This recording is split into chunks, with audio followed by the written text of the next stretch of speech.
日本で初めてとなります水素で走るゴミ収集車。午前0時20分です。 FCEV のゴミ収集車が走っています。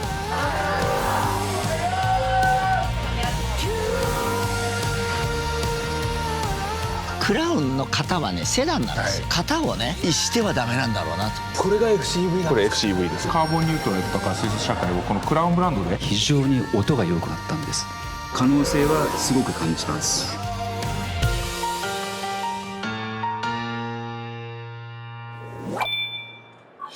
トヨタイムズの富川悠太です。脱炭素社会に向けて今水素を活用する場が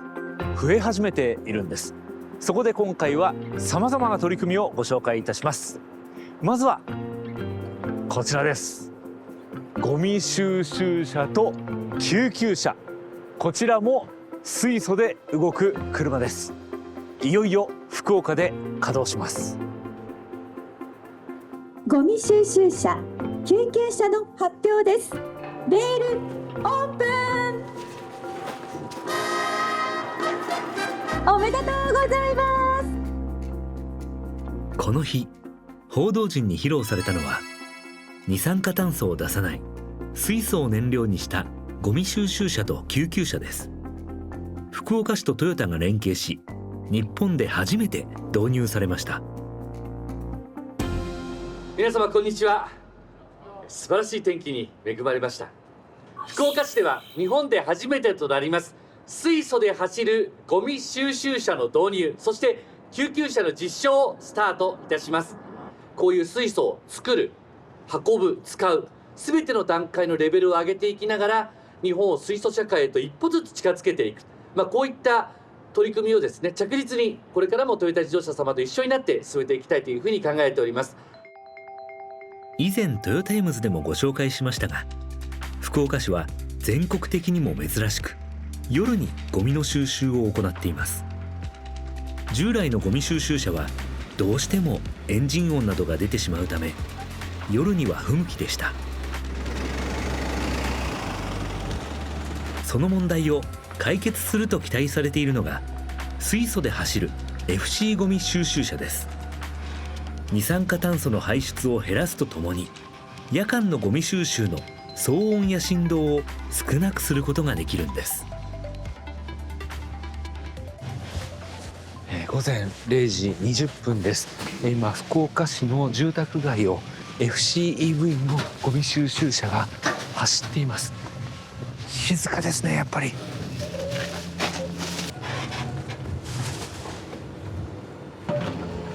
静かですね、やっぱり。ものすごく静かですね。運転している身として、はい、こういう静かなゴミ収集車で回るっていうのは今までとこう意識的なものも違いますか？そうですね。やっぱ迷惑にならないっていうのが一番いいですね。この時間ですもんね。みんな寝てるからですね。そうですね。何が大変でしたか？そうですね。開発で苦労したことはこの FC の高電圧、300ボルトあるんですけれども、いかに安全に使うか、そういった仕組みを構築するところに非常に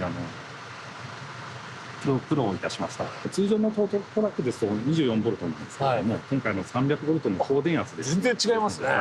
大きな機械を動かすために非常に大電力が必要になる。パワーがいる、砕きながらやっぱり走るだけじゃなくて、そうですね。はい。水素タンクも大きめのものを設置したりしなきゃいけないとなると、その分また配置が難しくなったり、そうですね。トラックとしてね、同じ形でっていうのがすごい難しいんじゃないですか。本当は今後もっともっと小さくしてコンパクトな車にしていかなきゃいけないんですけれど、その途中段階でこういう形にしてできるだけ早く市場で使ってもらって、実証試験で本当に使えるもんだって認めてもらいたいというところがございまして、このタイミングで出させていただきました。秋には定年退職を迎えられるという中で、やっぱりご自身のトヨタ人生の集大成のような、最後の仕事として、いただいた仕事でして、僕らが我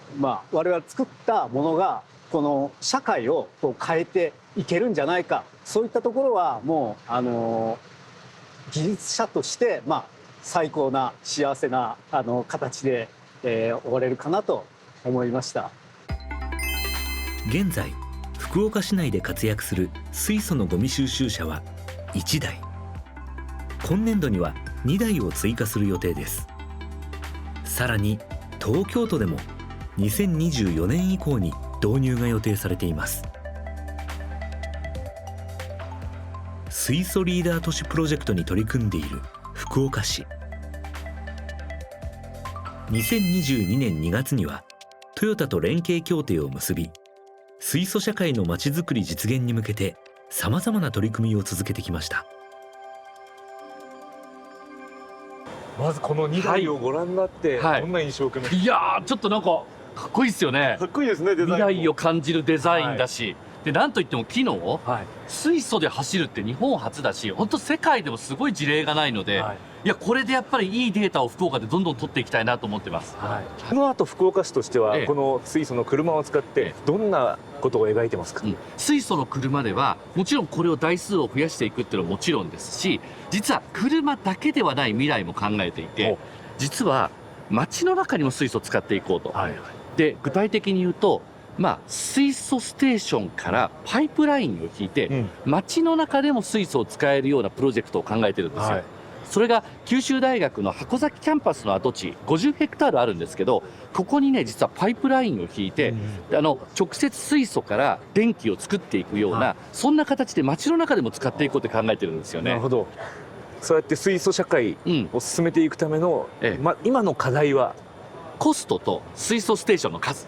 この2つですよね。やっぱりただこういった問題っていうのは使っていく人が増えていくっていうことでコストもどんどん落としていけると思いますし、だからねこれからやっぱり行政としては需要と供給の両方を増やしていくっていう形を取りながら、水素っていうのはもっともっと社会で使われるようになって、で環境も良くなってくれたらいいなと思います。もっと水素を身近に感じてもらいたい、そんな願いを込めて福岡市が導入した水素で走る働く車があります。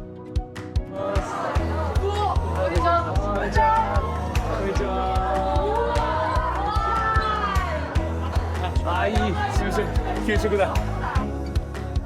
ここは福岡市城南区にある城西中学校。生徒たちを笑顔にするのは楽しい給食の時間です。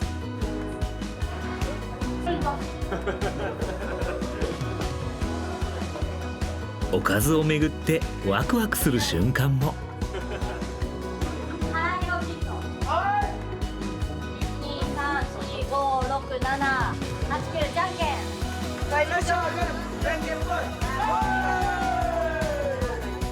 そんな大好きな給食をこの学校まで運んでいるのがトヨタが開発した水素で走る給食配送トラックなんです。もう皆さんはこの給食がどんな車で運ばれてるっていうのは知ってるんですか？なんか水素が使われてる、なんか自分たちも SDGs に貢献できてるってことがなんか嬉しいな。最初その水素で車を走らせて給食を運んでくるって聞いた時、どんな感想を持ちました？すごいなと思って、普通の自動車だったらこう運ぶの水素で走るのは聞いたことあるけど、トラックだったら大型なので水素で走るのは大変だろうなと思って考えてなかったんですけど、トラックもあるのですごいなと思って。じゃあ皆さんこんにちは。この日給食車の開発を担当した福永さんが水素について生徒たちに話をしました。水素ってまず知ってる？知ってる？分かんない。分かんないです。今日はトラックがあるのでどんな風になってるかっていうものをちょっと紹介したいなと思います。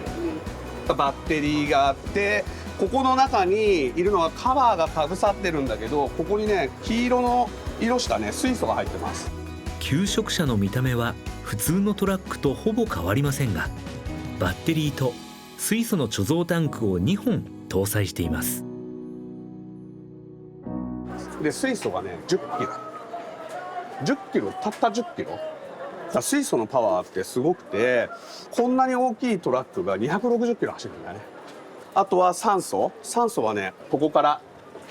入れます。水素と酸素を入れたら発電して、この下にモーターがあって走る。水は、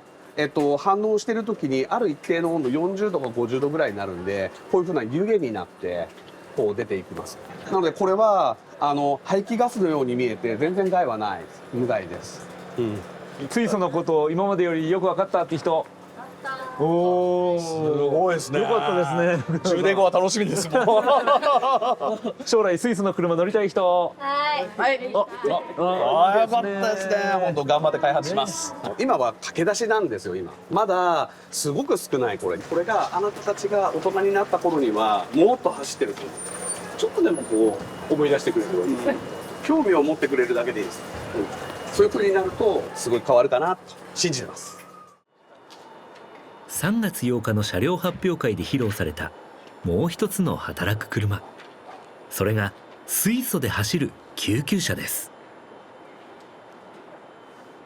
高島市長もこの2年で3台ということに驚いていましたけれども、まさにいつも会長も中島さんもおっしゃってた今できることをすぐやろう、これを実践してるっていうことですね。まさにそうですね。やっぱり高島市長をはじめとする福岡市の皆様の本当に意志ある情熱と行動に突き動かされたというのが挨拶で申し上げましても本音だったと思います。やはり水素をより市民の生活に近いところで走る車に実現したいんだっていう思いをですね、我々の開発陣もそれに突き動かされたということで開発を短期でやったということでございます。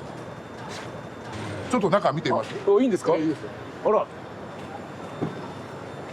おー、初披露です。救急車とで必要な背が高いですね。はい、これがハイルーフっていう仕様なんですね。もともと国内でもハイエースという車ありますが、こちらは基本的には海外を舞台により大きな荷物を運ぶために作られたハイエースなんですね。で、救急車っていうのもどんどんこのようにたくさんの医療関係の機材が載せられますから、今回は水素という重量物も積みながら普通の海外で走っているハイエースで実現したということが一つのミソだと思っています。日本初となる水素を使って走る救急車。メンテナンスは福岡の販売店で行うことになりました。お、これだ。点検は安全に十分配慮して行われます。目が大きいですね。本当。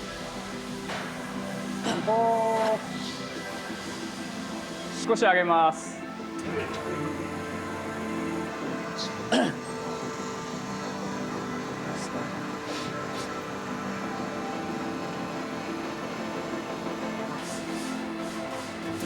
水素タンク大きいのが2本見えますね。こちらももちろんメンテナンスの対象ですよね。対象です。なので毎回損傷がないかだとか、機械使って水素の漏れ点検みたいなやる機械もある。 FCEV 車は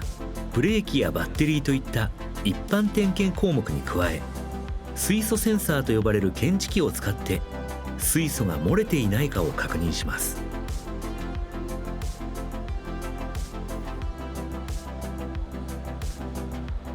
漏れてたらその数値で分かる。検知するんで。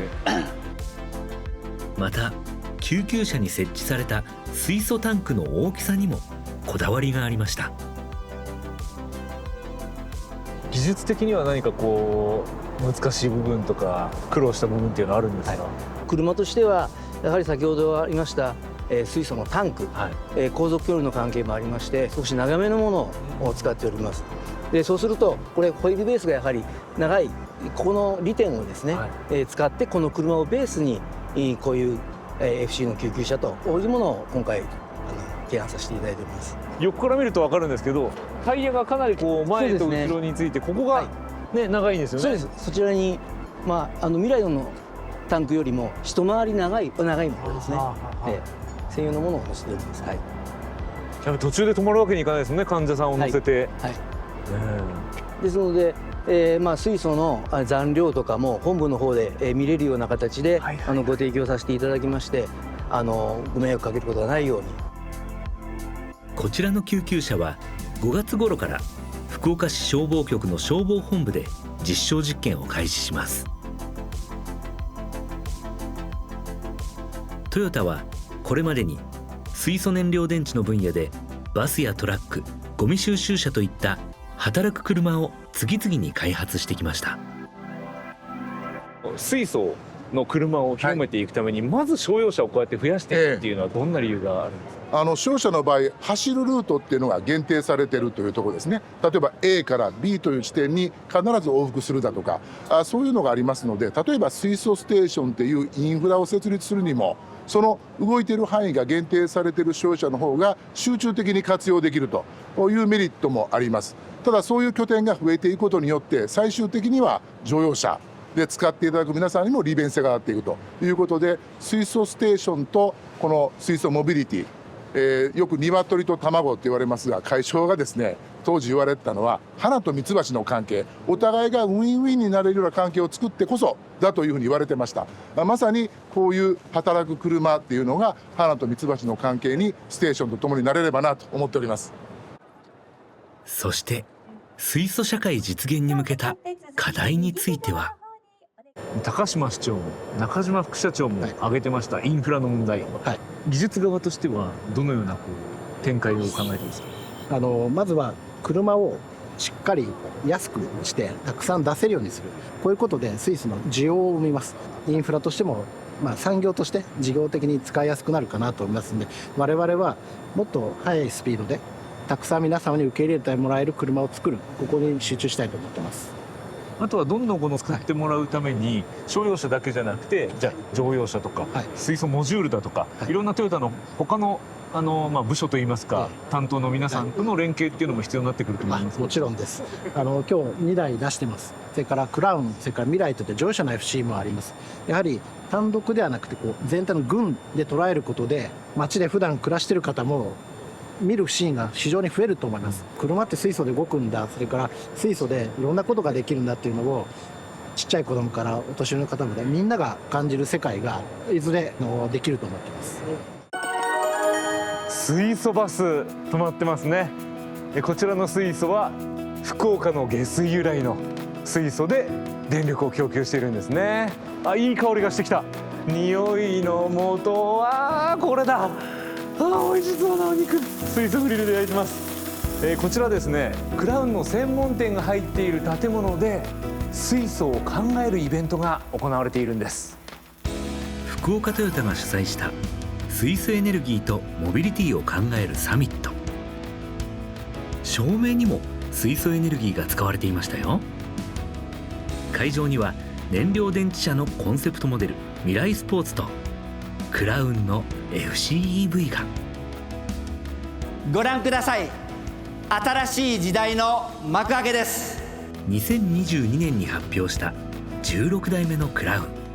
SUV やクロスオーバーなど4つのモデルがありますが、セダンには開発陣や豊田会長のこんな思いが込められています。クラウンらしさっていうのは正直なかなか難しいんですね。そもそもクラウンとは何だ、実は社長からそういうですね質問を受けた時に何も答えれなかったんですね。でそこから本当に過去の歴史紐解いて、社長覚えてらっしゃいますかね、一緒に車乗せていただいた時にパッと振り向かれて「中島セダンも作らないか?」って言われたんですね。僕瞬間多分「はあ?」って言ったような気がするんですけど「何をおっしゃるんですか?」と「セダンをやめようって言ったのに」って最初思ったんですね。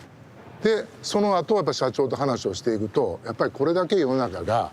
騒がしくなってる、セダンなの SUV なのって議論が起こってる、やっぱり王道はセダンじゃないかと言っていただいて、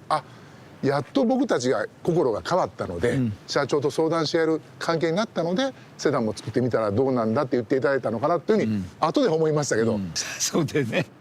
セダンはもうダメでしょって。ところがね、やっぱりクラウンの型はねセダンなんですよ、だからやっぱり型をねしてはダメなんだろうなと。清水さん、かっこいいクラウンセダン。ありがとうございます。これが FCEV なんですか？これ FCEV です。はあ、ここまで来たんですね。はい、来ました。一番こだわったのがこの水平のベルトラインって言ってるこの線がビヤーっと。ここですね。そうです。もうとにかく地面にずっと平行でまっすぐ、とにかくまっすぐにして、こういうキャラクターとかも全部まっすぐ通すことでぐるっと一周回ってるんですけど、そうすることでより伸びやかにスタイリッシュに見せたいという造形なんですけど、これ単にまっすぐすればいいっていうものではなくてですね、給油口がここにあったんですね。確かに。でこれをまあ下げたことでできたんですけど、実はこれ下げるのにいろいろこの内側でですねいろんなドラマがあって、大変ですよね、はい、製造現場の人たちが含めてすごく頑張ってくれて、この位置に急行が下げれたもんですから、スッとこうまっすぐ引けたっていう少し裏話が。テーマがニューフォーマルセダンですので、こういわゆるこうポコッとした3ボックスではないんですけども、セダンとしては違うんですけども、まあ本当にこうスタイリッシュに伸びやかに見せたいっていう。これで FCEV で出すっていうのは決めてたことなんですか？まあ、当時だからセダンやろうかっていう話になった時に、やっぱりどれをベースにしようかっていう議論があった中で、まあ、やっぱりカーボンニュートラル化とか水素社会をこのクラウンブランドでしっかり引っ張れるようにしようということで、また未来っていう車が大変まあポテンシャルの高い車だったものですから、その乗り味って実はクラウンに適してるよねっていうのもあって、じゃあ FC があるその未来をベースに作ろうっていうことが決まって、でも未来の第2世代でも十分ラグジュアリー感もありますし、走りもいいものになってますけど、さらにそうですね、未来は本当普及も狙ったので、まあ、本当にこうドライバーズカーとして乗っててやっぱ楽しい車っていうのが、まあ本当の開発の狙いで、このクラウンに関してはやっぱりロイヤルユーザーが楽しく運転するのももちろんあるんですけど、やっぱ後席に乗っていただく方がやっぱり快適にゆったり移動していただきたいっていう車を目指したので、まあ、そうすることで例えば一緒に水素を盛り上げていこうとする、例えば観光地の方々の車だったり、ハイヤーであったり、そういったお車に使っていただきたいなっていう思いも込めて、このクラウンの FCV っていうのを、足元も広いですね。そうですね、やっぱホイールベースを伸ばしたおかげで余裕がある。リクライニング機能をつけた、さらにまあリラクセーションといって少しこうつぼ押しのマッサージのようななんと機能もつけて、それ快適に移動していただきたいと。とにかくやっぱ乗り心地を重視した開発っていうのをしましたね、この車に関しては。ハンドルも太いですね。まあここはやっぱね乗ってみていただきたいですね、ぜひ富川さんにもぜひ試乗してもらいたい。このまま東京まで行っちゃうもう疲れなさそう。そう疲れないっていうのがやっぱ大事ですよね、車って本当に。こうシートもね柔らかすぎず、でも快適な感じで。でこの車クラウンシリーズの中で唯一こう後輪駆動なんですね、いわゆる FR ベースなので、なのでまあよりその本当にこう王道セダンの走りっていうのが多分楽しめるんじゃないかなと。いいですね、FR なんだ。加速もすごそう。血を這うような。血を這う、スーッと滑らかな、電気ならではの滑らかな走りですね。これでカーボンニュートラル社会にもね貢献できるっていうのはもういい車作りましたね。ありがとうございます。そしてこのイベントに登壇したのがアーティストの杉蔵さん。ルナシーや x ジャパンのギタリストバイオリニストとして活動されていますが、近年では水素と音楽の可能性に気づき、エンタメの世界でのカーボンニュートラルに挑戦しているそうです。エンターテインメントを行っていく身として何ができるか。僕も初代未来のユーザーなんですけども、近年は自分の車を使って発電をし、楽器を鳴らし、コンサートを続けてきております。実は水素燃料電池で発電する CO2 を世に出さないっていうことでメリットがあるだけではなく、試してみたら非常に音が良くなったんです。これは最初びっくりしました。音の立ち上がりが全然速くなるスピード感が、そして音の生々しさ、リアルさですね。目の前で燃料電池で発電した電池の生きの良さ、今の段階ではまだステージ上の楽器全てを鳴らしているところに過ぎなくて、次の段階として PA システム、そして照明等を広げていきたいんですけども、まだ乗用車クラスだと限界があるので、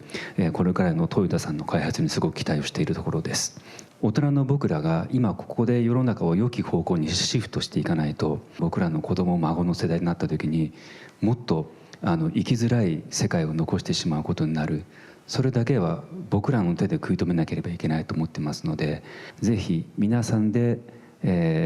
力を合わせてより良い未来を作っていきたいと思いますので、これからもぜひよろしくお願いします。この福岡市で水素を考えるイベントが行われたということに関してはどのように感じていらっしゃいますか？やっぱり九州が、福岡市がその水素開発、水素運用においてとても力を入れてるってことは僕も聞いていたので、ここからこの思いやメッセージを発信していくっていうことに関しては素晴らしいことだったんじゃないかなと、思います。水素っていうのはどんな可能性を感じますか？利活用の方向が多岐にわたっている、とってもそれが自分にとっては可能性の塊に感じます。もちろんまずモビリティとして、料理として、生活として、そして音楽やエンターテインメントとして、ただ同時にまだそのポテンシャルが伝わってない、一般的にはまだ水素ってちょっと意識高い系でしょみたいなところもあるので、今よりもより良い社会にしようと思ってみんなが開発や活動することって素敵なことじゃないですか。新しい挑戦をみんなで受け入れて、それで意見し合ってブラッシュアップしていってってことが必要だと思います。まだもちろん発展途上なので、その意味ではもちろん全然完成されてはいないんですけど、可能性はすごく感じます、はい、杉蔵さんが取り組む水素と音楽の活動など、トヨタイムズでは水素を活用したさまざまな挑戦を取材してまいります。この福岡で水素エネルギーを考えるイベントを行われた理由は何ですか？いろんな関わりで水素社会実現に向けた取り組みやっている中で、いろんな縁が重なって実現できたイベントができたことはもう本当にご縁ですね。 FCEV 救急車、なんかメンテナンスを担当されるじゃないですか、それって利益にも何もならない、でもそれを手を挙げてやるよって二つ返事で言ったっていうのはどういうことなんですか？はいかイエスで答える主義なので最初は赤字でしょうけどね、ファーストペンギンですね。水素エネルギーまた FCEV の普及に関しては選択肢は選ばずにしっかりと取り組んでいくべきものじゃないかなと私自身は思っておりますね。はい。